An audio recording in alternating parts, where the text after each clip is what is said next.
as you've learned to set your goals, but he was willing to take risks, big risks, with investments in debts, risks that made his colleagues shudder. So as you're developing your own plan for financial independence, as you're working toward the ideal of living off of 70% of what you make, remember the first step is to define a plan. It may not be ideal, but you're taking the first steps. And when you follow your plan, the money you put away today will help you build your financial independence tomorrow. And with financial independence, the result of your ambition, the reward of your ambition, with financial independence comes freedom like you've never known before. Freedom and options.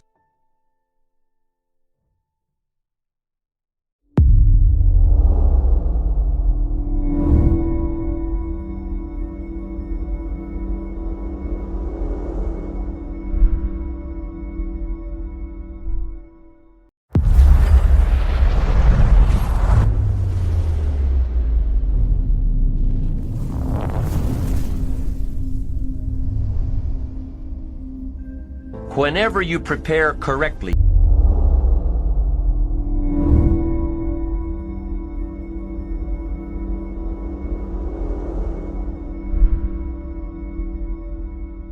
welcome, friends, to the start of a remarkable voyage, a voyage unlike any other you've embarked on before. This is the journey of self-discovery, a journey that reveals a powerful truth.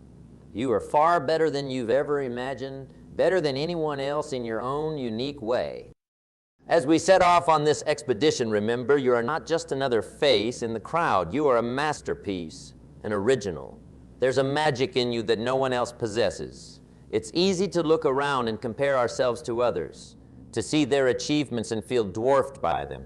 But here's what I want you to understand. Your value, your worth does not diminish because someone else's shines brightly. Your light is unique, your path is yours alone, and it is unparalleled. This journey is about uncovering your inherent greatness, the greatness that resides within you. It's about recognizing that you have strengths that others don't, abilities that are uniquely yours. Your journey is not about becoming someone else. It's about becoming the best version of yourself. Each of us is gifted in a way that is distinct and extraordinary. It's like having a hidden treasure within, waiting to be discovered. Your task on this journey is to unearth that treasure, to bring it to the surface, and to let it shine. The world needs your unique talents, your ideas, your perspective, what you have to offer. No one else can, because they are not you.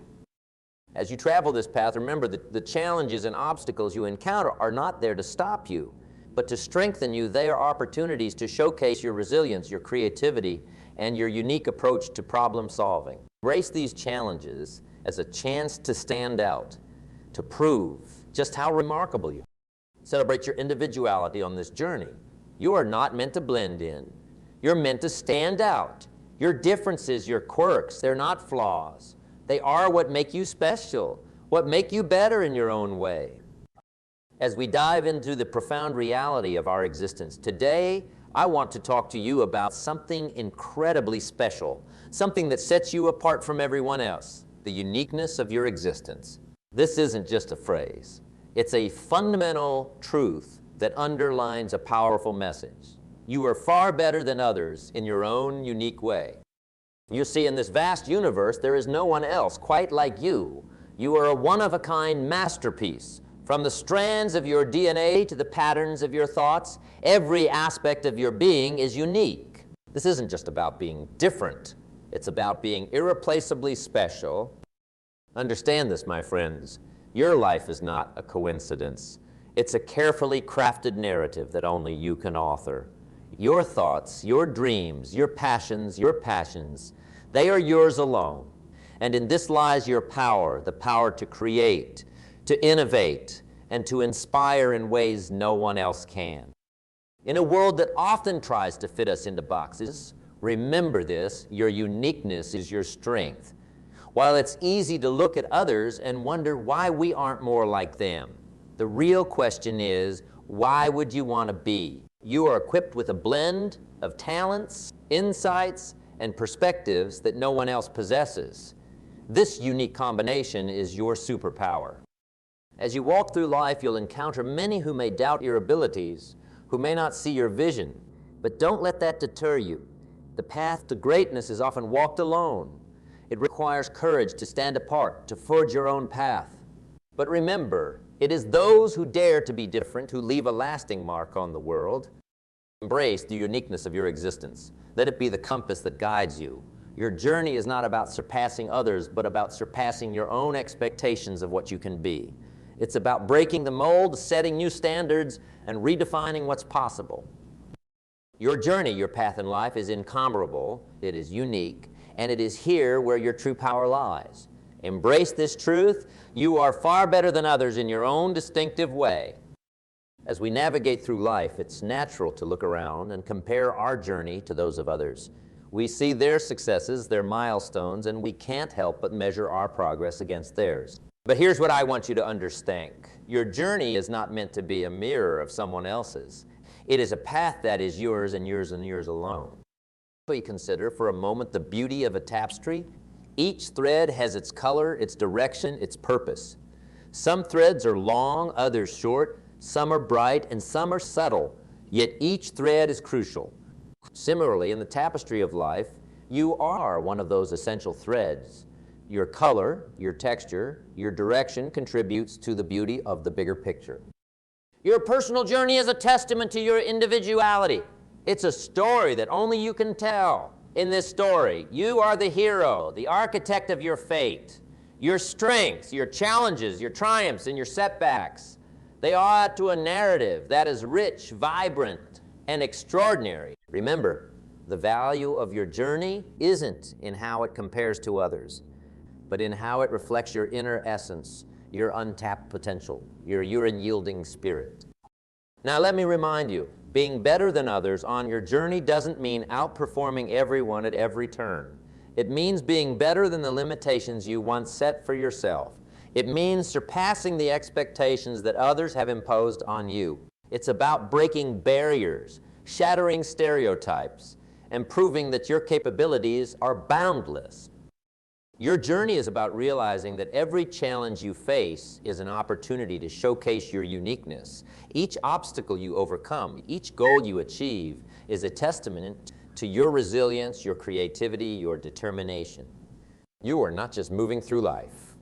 You are sculpting a masterpiece, your life's work. So as you continue on your journey, remember to embrace every part of it, the highs, the lows, the victories, the lessons learned. They are all integral chapters of your story. They shape you, mold you, and elevate you. You are far better than others in your own extraordinary way. Picture, if you will, a grand orchestra. Each instrument has its distinct sound, its unique tone. Alone, each is beautiful, but when combined, they create something transcendent.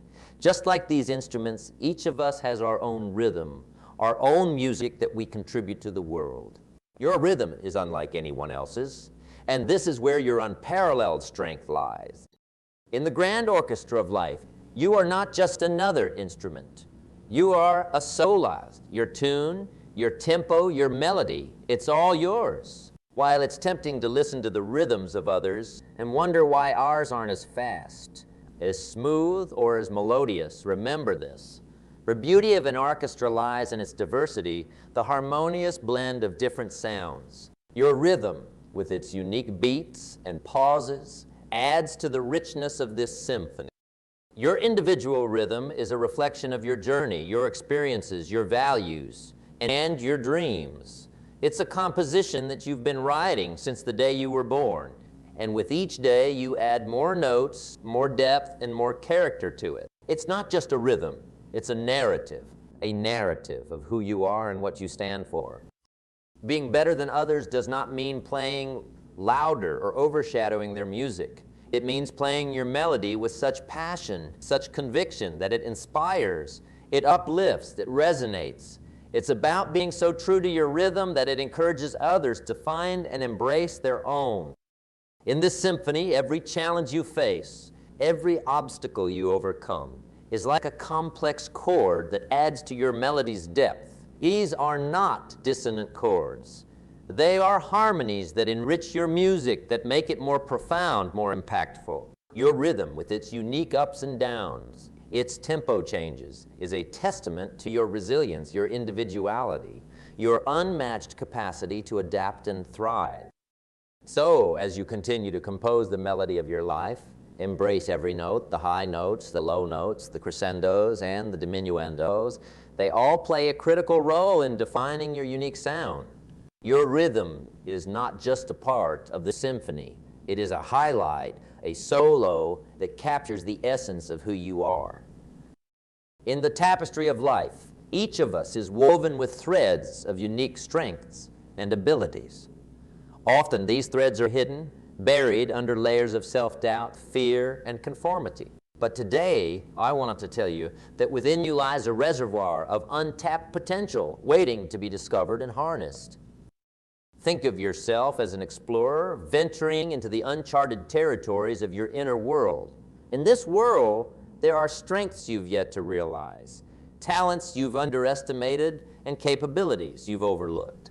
Your journey is about unveiling these hidden gems, bringing them into the light where they can shine brightly. Remember, the strengths you possess are not just good. They are extraordinary. They set you apart, make you unique, and give you an edge. It's easy to look at others and admire their strengths, but what about your own? Your strengths are just as valuable, just as worthy of recognition and cultivation. Your hidden strengths are like seeds waiting to sprout. They need nurturing, your belief, your effort, and your determination. As you start to uncover these strengths, you'll realize that they were always there like buried treasure waiting to be. And with each discovery, you'll grow stronger, more confident, and more capable. Uncovering your hidden strengths is not about becoming someone else. It's about becoming more of who you truly are. It's about peeling back the layers to reveal the true essence of your character. In this process, you'll find strengths you never knew you had. Resilience in the face of adversity, creativity in problem-solving, tenacity in pursuing your goals. These strengths are your superpowers. They enable you to tackle challenges with a new perspective, to overcome obstacles with innovative solutions, and to reach heights you once thought unattainable. Your hidden strengths are the keys to unlocking a life of fulfillment, success, and impact. As you embark on this journey of discovery, embrace the adventure, be curious about yourself, challenge your assumptions, and be open to learning new things about who you are. Each step you take in uncovering your strengths is a step towards realizing your true potential. Consider for a moment the vast potential that lies within you. It's like a seed, unassuming yet capable of breaking through the toughest ground to reach for the sun. This journey, this continuous quest for betterment, is about nurturing that seed, watering it with ambition, and watching it grow beyond the boundaries of doubt, fear, and complacency. Think of the remarkable abilities you possess, some you're aware of, and some still hidden like treasure waiting to be unearthed. Your potential is an undiscovered masterpiece, a symphony waiting to be played. And this journey, it's your stage, your canvas, your orchestra. Every step you take, every challenge you overcome adds a brushstroke to your masterpiece, a note to your symphony. In this world, it's easy to look at others and measure ourselves against their milestones. But remember, your journey is uniquely yours. It's not about being better than anyone else. It's about recognizing that you are already better in your own right. You're not in a race against others, but in a marathon with yourself, where each mile conquered is a testament to your resilience, strength, and indomitable spirit. This journey is peppered with challenges, yes, but in each challenge lies an opportunity to rise, to push your limits, to show that the only boundaries that exist are the ones you set for yourself. When faced with obstacles, don't seek an easier path. Instead, forge a path that others will aspire to follow. Your attitude is the compass that guides you on this journey. A positive outlook, a can-do spirit, turns walls into doors, hurdles into stepping stones. The toughest battles often lead to the greatest victories. And in these battles, you'll find your true strength, a strength that far surpasses what you see in others. Surround yourself with people who mirror the greatness you aspire to. The company you keep should uplift you, challenge you, and celebrate the unique person you are. The quality of your journey is often reflected in the quality of your companions. Finally, understand that this journey is not a race with a finish line. It's an endless pursuit of growth, learning, and self-improvement. Each day presents a fresh canvas, a new opportunity to paint a better version of yourself. And in this continuous journey of being better, remember, you are not just walking a path, you are blazing a trail, showing the world just how remarkable you truly are. As you continue on this journey, keep your head high, your heart open, and your spirit unyielding. For in this journey of self-betterment, you are not just traveling, you are soaring. And in this flight, you'll find that you are indeed far better than you ever imagined. Our lives are mostly affected by the way we think things are, not the way they are. The way we think they are affects us most. Poor thinking habits keeps most people poor. Not poor working habits. Most people work hard, but they don't think hard. The mind is like a factory, a mental factory, and whatever you think about all day long pours ingredients into this mental factory. Can you imagine dumping a barrel of trash into this mental factory every day and coming out with a rich, dynamic, positive life? It can't be done. And you decide what goes into your mental factory. Don't let anybody just dump anything they want to in your mental factory, because you've got to live with the results. Everything starts with thought. So you must be wise and careful what you think about, because that starts everything. You got to be wise and careful. Mr. Schoaf gave me one of the greatest phrases when I first met him when he said, "Jim, every day stand guard at the door of your mind." How important. Stand guard at the door of your mind. So this is called major. What we ponder and what we think about sets the course of our life. It's like the set of the sail that's taking us somewhere. Let me give you a good question to write down. Where are my thoughts taking me? This is a biggie question. Where are my thoughts taking me? These are some of the things you want to make sure of. You might be able to be casual about some things, but here's some things not to be casual about. My philosophy is taking me somewhere. Big question, where? The accumulation of equity will either be there or won't be there. Life accumulates. And I'm either accumulating debt that I'll be sorry for, or I'm accumulating value that I'll be happy about. Words nourish the mind. Words give life. What a man reads pours massive ingredients into his mental factory, and the fabric of his life is built from those ingredients. You would not believe what some people have got in their house to read. Just a few little pointers on the mind. Here's number one. It needs to be nourished. Needs to be fed. There's an Old Testament phrase that says, humans cannot live just on bread alone or food alone. Dogs can, a crocodile can, a spider can. Humans cannot exist just on food. Here's what it says. Humans also need words. Words nourish the mind. Words give life. Words create insight. Because there's more than one way to see. If we see with our eyes, we call that sight. But there's another way to see called insight. That's why we come, gather for a couple of days, attend the classes, go to the training, read the books, do all the stuff, is to develop more insight. Letting our mind be nourished to think, ponder, and wonder, and conceive ideas, projects, purpose. Give structure to something for the future, whether it's better health or better career, better future. Next, the mind needs to be exercised. We talked a bit about that earlier. Exercised by debate. Exercised by reading both sides of the debate, both sides of the question. Major life issues, major political issues. Don't leave yourself out of the great debate. One, the mind needs to be nourished by ideas. Second, it needs to be refined and stimulated and exercised by debate. We need both sides of the human drama represented. The reason why the Bible is such a classic book in studying all kinds of stories is because the Bible is full of stories on both sides, the evil side and the good side.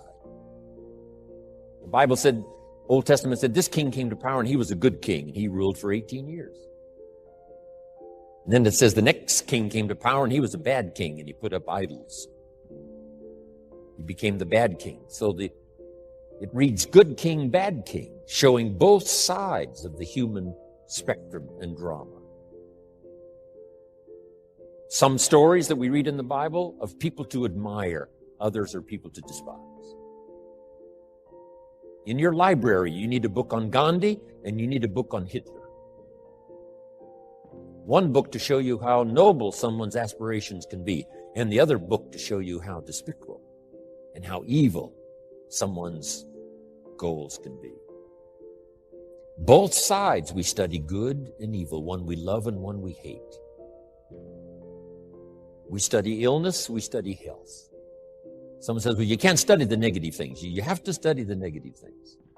You have to give voice to and mind to and time to both sides of the issue so that you can strengthen your side of the argument. In raising our kids, we have to pose both sides. What's the dangerous side and the safe side?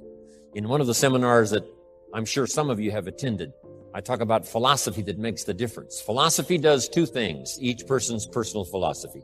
So jot this down. Our personal philosophy does two things. One, helps us to see the dangers on one side so we can avoid or minimize those. Then our personal philosophy needs to be developed so we can see the opportunities on the other side so we can maximize those. And for the balance of your life, that's going to be the twin challenge in developing ideas and philosophy and strengthening all of it so that you can avoid the dangers, maximize the opportunities. Because the dangers never go away. The dangers to our ship of state called the country. The danger to the enterprise, the danger to the corporation. Dangers always lurk, both inside and out. Dangers lurk on the inside of our own mind. When I was a kid, they used to have those little cartoons of a little boy with a gremlin on one side and a little angel on the other side. And the little devil, the little gremlin said, go ahead and do it, it's okay. Little angel said, no, no, no. So when kids are young, they've got this debate to engage in. Should I or shouldn't I? One voice says, go ahead, and the other one says, no, no. So we hope as the years pass and as the classes pass, and as we go from grade 1 to grade 2 to grade 5 to grade 10, we will learn more, as Abraham said, to listen to the better angels of our nature, to appeal to our conscience, and let our conscience help, along with God and whatever else you belong in that has good influence on helping to make right decisions, avoiding the evil one, avoiding the danger, the dark side, and appeal to ourselves to engage in the positive side, the opportunity side. The battle of the mind is significant for us every day, what to think, what not to think. My mentor, Mr. Shove, said, stand guard at the door of your mind. And you decide what enters. You decide what to fill up your mind with, because it becomes the material with which you build your future. So, engaging the mind to make rational decisions about life. Beware of the thief on the street that's after your purse, but also beware of the thief in your mind that's after your promise. The thief in your mind that says you're too short, you're too tall, you've never done it before. What makes you think you can do it now? It's not going to work for you. Someone else could find the book, you'll never find the book. If you found the book, you wouldn't read it. If you did read it, you wouldn't understand it. That's stuff that goes on in our mind. So jot down this key phrase. It's one of the best for the day. Whatever you do, don't become a victim of yourself. As you engage in this debate, what to eat, what not to eat, where to go, where not to go, what to say, what not to say, what to do, what not to do. Make sure that you strengthen the positive side of this argument with yourself so that day by day you become healthier, day by day you become stronger, day by day you become wiser. Day by day you build a better shield and immunity. An inside immunity to ward off disease, but an outside immunity to ward off all the negative and all the trash and all the stuff that would not enhance your personal development nor your promise for the future. So be careful. If somebody says to me, these eggs are rotten, I'm not going to make an omelet and try it. I'm going to take their word for it. So feed the mind, exercise the mind, and build your library. I recommend 3 books that were recommended to me when I started my library when I was 25 years old. In those accelerated days of personal development for me, about 7 years worth. So fantastically changed my bank account, changed my income, revolutionized my future. With the foundation my parents gave me, meeting Mr. Schoaf at age 25, I'm telling you, it's been a journey for me like no other ever since. Then I've had mentors along the way. I'm telling you, that keep my mind stimulated, that keep my interest keen, that help me to evaluate and to weigh what is good, what is okay, what is better, and what is prosperous in terms of your life. Mentors. And that first mentor I had recommended these 3 books. First was the Bible. Now, I had an advantage there because my parents made sure I was a pretty good scholar by age 19. A good book to serve you all of your life. One of the major sources of ideas, stories, poetry, history. A major source for stimulation. Next, he recommended the book called Think and Grow Rich by Napoleon Hill. Think and grow. Good words, think and grow and rich. I went for it. Got the book. Paid less than 50 cents for it. Some of the ideas in it changed my life. Next, Schoaf recommended the book, The Richest Man in Babylon by George Clayson. Helped me become a millionaire by age 32. Totally changed my economic future. Just the ideas in a simple little book. Amazing. Then he recommended something for me to listen to by Earl Nightingale called The Greatest Secret. That was my listening library to begin with. The Greatest Secret by Earl Nightingale. So your listening library and your visual library. Next now is your reading library. And we won't go through a whole list of the best books, but here's a good book to get if you want a good list of the best books. It's called How to Read a Book. Simple. How to Read a Book by Adler. Chief editor of the Encyclopedia Britannica, Mortimer Adler. He wrote a book called 6 Great Ideas. That's excellent. He wondered, are ideas tangible? Are ideas real? Or are they nothing? But he wrote this book along with another author, How to Read a Book. Now, if you master this book, you can get so much more from a book. Now, it's a kind of a tough book to get through, but it'll give you some ideas on how to take a book and get the most out of it. Take a book and get the most out of it. But in this book is also a list of what he calls are the greatest books ever written. And I've used that book, that list, as a centerpiece for my library. It's got the classics, which I missed. I only went to 1 year of college, so I missed a whole bunch of stuff. I started making up for that by collecting these best books ever written. Interestingly enough, on that list is Old and New Testament. On every scholar's list, East or West. You just can't miss those as major sources. In addition to that, there's a book called Lessons of History, written by Durant. And I offer it because it's one of the classic writings of all time. You may not agree with his premise, but you certainly have to agree that it's one of the best well-written books ever. He and his wife wrote about 11 volumes on civilization. Take a speed reading course, you can get through those. But this little book, Lessons of History, is sort of a summary of their ideas on history. It's a classic. Then a classic I think most everybody's got. It's called As a Man Thinketh by James Allen, where each sentence is a seminar. And you may not agree with his premise either in certain instances. You don't want to read just what you agree with. And not just to read the positive. Make this note. You cannot live on mental candy. Just like you can't feed your children ice cream all the time and hope that they will be healthy. So you cannot live on mental candy. Someone says, well, I just read the positive stuff. That's not enough. And the reason is because you need to know both sides of the issue.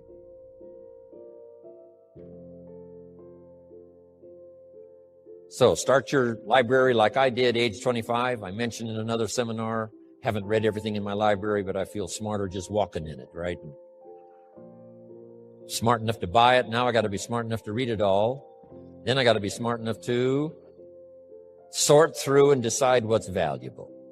So make that the next part now. In part of personal development for the mind, you got to sort through what you read, what you see, and what you hear, and decide which of all of that is valuable for you to try and do and master. This is where being a student comes in. Not a follower, but a student. You read one book on good health and it says, do what this book says, you'll live forever. You read the next book on health and nutrition and it says, if you do what that first book says, you'll die young. So someone says to me, Mr. Rohn, which of these books should I follow? Jot this down. Neither one. Don't be a follower. Read both books and make up your own mind. Here's what's important in the final analysis. One of the best phrases for the day, I got this from my Canadian friend Harold Dyke, who gave it to me, and I've used it all these years. Here's what he said. Make sure what you finally do is the product of your own conclusion. Make sure what you finally do is the product of your own conclusion. Meaning you don't just follow, but you listen to both sides of the argument. You listen to the controversy. You try to master the points on both sides or three sides or whatever. Then you start charting your own course. It doesn't say you'll make always the right decision on what course to take or what to do. You can refine as you go. But make sure that what you do is the product of your own conclusions from the debate, conclusion from what makes the best sense to you to try. Now, jot this down. Also give yourself a chance to change. Some things I held on to that I thought this was it. I'm telling you, after a while I gave it up, found out it wasn't it. So give yourself a chance to change, refine your philosophy, refine your direction. If you'll give yourself a chance to do that, here's what will happen down the road a ways. A new door will open that you haven't discovered before. Give yourself a chance to change, reevaluate. So let your library be a testimonial of your dedicated interest in accelerated personal development, that you will read whatever you have to read. You will hear whatever you must hear. And you will watch and see whatever you must see in order to make your life refined and worthwhile and achieve all of your purposes. It takes a lot of effort to learn. It takes a lot of effort to grow. It takes a lot of effort to decide and debate. But jot this down. It's all worth the price. Whatever stimulates you to think, whatever stimulates you to wonder, whatever stimulates you to react or even to debate, even if you hear something you say, well, that's not right. See, that's still valuable. It means you're awake. It means you're alert. It means you're alive. It means your mind is ready to take on something, whether it's agreeable or not agreeable. Something right, something wrong. Who cares what it is? We've got to listen to a variety of voices. And some are going to come from the left and some are going to come from the right. And some are going to come from mysterious sources. And some will try to entice you with all kinds of stuff. But that's okay, just so you're alive and alert and awake, ready to process anything that comes your way. Take the best of it and make it beneficial for you, so that tomorrow you walk with a stronger step. Next month you see a clearer vision